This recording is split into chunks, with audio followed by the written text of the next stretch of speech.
Hey everybody, good morning. Today is Friday. My birthday is Sunday, yay.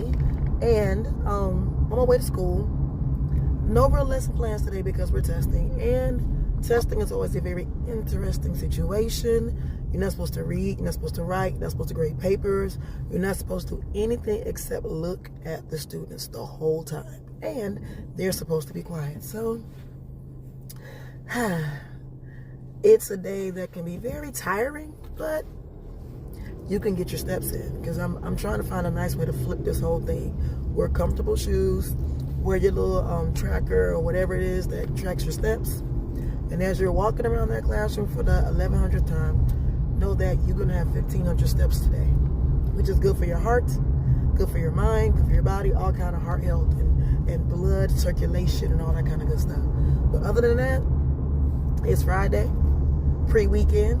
Enjoy yourself. Don't let teacher life hijack your real life. And testing season is here, so be ready for it. Bring snacks, bring water, and stay strong. Bye.